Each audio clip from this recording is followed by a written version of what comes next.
5. Sinira ko ang isang daliri mo, nagbubunga ka ba? Tagasalin. Endless Fantasy Translation Editor. Walang katapusang pagsasalin. Habang nagsalita si Master Wu, ang temperatura sa lobby ay tila bumaba ng 10-10 Celsius, kabanata ang lahat ay labis na nababahala na naramdaman na parang ang kanilang mga puso ay lumusot sa kanilang mga throats.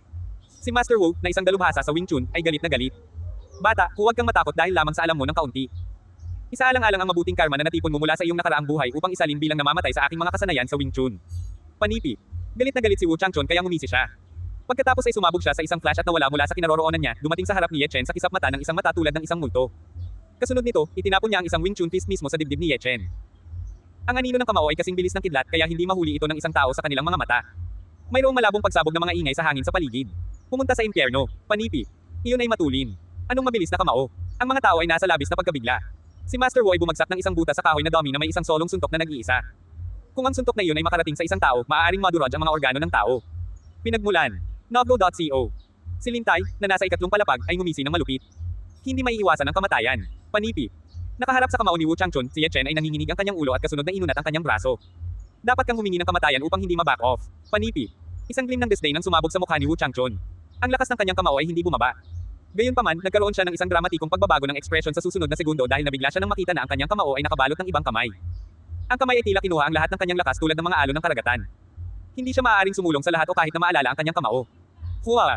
Ang isang serye ng mga hiyawan ay sumabog sa eksena sa sandaling iyon. Lahat ng mga ito ay hinaplos ang kanilang mga mata habang pinapanood nila ang nangyayari sa harap nila na may malaking pagkabigla. Ang pagngiti sa mukha ni Lintay ay nagyelo at tumayo siya mula sa upuan na nakaupo kaagad. Napanood niya ang eksena na may pagkabigla na nakasulat sa buong mukha niya. How posible na? Tandang padamdam. Panipi. Tiningnan ni Ye Chen si Wu Changchun na nagpula at nabigyang salita para sa salita, Wing Chun. Sa palagay ko ito ay katulad ng isang girly punch. Iyon ay wala. Panipi. Wala. Tandang pananong. Si Wu Changchun ay hindi makaya na mapahiya, kaya tinangka niyang itapon ng isa pang suntok. Piyak. Isang sampal na lumapag sa kanyang mukha. Ang nakikita niya ay mga bituin sa harap ng kanyang mga mata. Lumipad siya ng diretso, sinira ang mga pintuan at bintana sa unang palapag habang ang kanyang buhay ay lumayo. Isang malubhang malamig na tinig ang narinig. Naglakas loob ka bang mapahiya ang iyong sarili sa mga masusing kasanayan sa iyo? F*** at bumalik pagkatapos mong sanayin ng ilang taon. Panipi.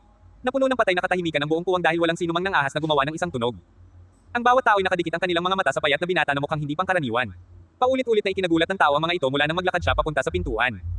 Maging ang sikat na master na si Wu ay tulad ng isang sanggol sa kanyang kamay. Siya ay natalo sa isang suntok at hindi na makikipaglaban sa lahat. Ang mukha ni Lintay ay tumitibok ng husto habang nanatiling tahimik. Hindi pa niya naisip na si Master Wu na lubos niyang iginagalang ay matalo. Bilang karagdagan siya ay natalo sa isang welga. Ang isang buto-piercing chill ay sumugod sa kanyang katawan. Libo-libong mga saloobin ang sumabog sa kanyang isipan. Gayunpaman, isang malamig na tinig ang pumasok sa kanyang mga tainga. Lintay, binibigyan kita ng isa pang pagkakataon na makaya. Kung hindi man, ang lugar na ito ay madurog sa isang kapatagan ngayon. Panipi. Galpong kinakabahan, lumakad si Lintay sa hagdan na may mabigat na puso matapos na madurog ang pag-iisip na una niya. Iniisip niya ang pagbaril kay Ye Chen. Gayunpaman, hindi siya nang ahas na ipagsapalaran ito. Umupo si Ye Chen habang nag-iilaw ng sigarilyo para sa kanyang sarili. Ang kanyang mga mata ay kumislap habang pinapanood niya si Lintay na sumulong sa kanyang mga underlings na nakapaligid sa kanya. Sinabi niya, inaamin mo ba na mali ka? Panipi. Si Lintay ay mas mahinahon ngayon na ang kaganapan ay nagbukas hanggang sa puntong ito. Kumawi siya upang hudyat ang kanyang mga underlings upang umalis. Nang maglaon pagkatapos ay kinurot niya ang kanyang mga kamao at yumuko kay Ye Chen, wala akong ideya kung paano kita nasaktan, Ginoo. Kung ginawa ko talaga, inaasahan kong sasabihin mo sa akin ng diretso. Kung mamatay ako, gusto kong mamatay alam kung ano ang nangyari. Panipi. Binigyan siya ni Ye Chen ng maingat, mahirap na hitsura at nagsalita habang nakasimangot, binigyan mo ang aking mga magulang ng isang mataas na interes na pautang at nagbanta ka na putulin ang daliri ng aking ama ng walang kadahilanan. Sabihin mo sa akin kung nasaktan mo ako. Panipi. Nangyari ba talaga iyon? Itinasagad ni Lintay ang kanyang ulo at tiningnan si Ye Chen sa isang blur. Sumusumpa ako na wala akong ideya tungkol dito at hindi ko pa nagawa iyon. Sumusumpa ako sa iyo, Panipi. Oh, kaya sinasabi mo na nagkamali ako sa iyo. Nagpop si Ye Chen ng isang singsing sa usok at ngumiti, ang iyong underlang, Baokon, ay nagdala ng kanyang mga tao upang humingi ng pera ngayong hapon. Ginamit pa niya ang iyong pangalan upang banta ako. Panipi. Ito siya. Natigilan si Lintay sa una at nagpatuloy sa reaksyon. Sir, totoo na si Baokon ang aking tao, ngunit wala akong ideya tungkol sa mataas na interes. Sa palagay ko ginawa niya iyon sa likuran ko. Panipi. Sa sandaling siya ay tapos na sa pagsasalita, lumingon siya at nilagdaan ang kanyang underlang sa tabi niya na may nagbabantang hangarin. Tumango ang tao upang ipakita na naintindihan niya. Pagkatapos ay nahuli niya si Baokon, tinali siya at dinala siya. Kapatid na leopard, ano ang ginawa ko para gawin mo ito sa akin? Lumuhad si Baokon sa lupa na mukhang malubha at galit na galit. Nagpupumig siya sa isang pagtatangka na tumayo. Naglakad si Lintay at sinipa siya ng diretso kaya gamulong siya sa lupa. Umungol siya habang pinaputok ang kanyang mga ngipin, bastard ka, halos pinatay mo ako. Ngayon, sa wakas ay naintindihan niya na ang lahat ng nangyari ngayong gabi ay sanhi ng bastard na ito.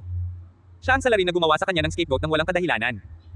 Pinanood ni Ye Chen ang lahat ng malamig at pagkatapos ay nagsalita sa isang kakaibang ekspresyon kaya walang nakakaalam kung nakangiti siya o hindi. Kapatid na Kun, kilala mo ba ako? Naaalala mo ba ang sinabi mo sa akin? Panipi. Napansin lang siya ni Baokon noon. Siya ay may pagbabago ng ekspresyon at sinabi kay Lintay, kapatid na Tay, patayin ang taong ito. Pinalo niya ang aking mga kapatid. Nabanggit pa niya ang iyong pangalan na sinasabi niya na, panipi. Piyak. Sinampal siya ni Lintay na mamatay upang mapunit siya. Tumalikod siya at tumingin kay Ye Chen habang nagsalita siya, Sir, huwag kang mag-alala. Tiyak na hahawakan ko ito.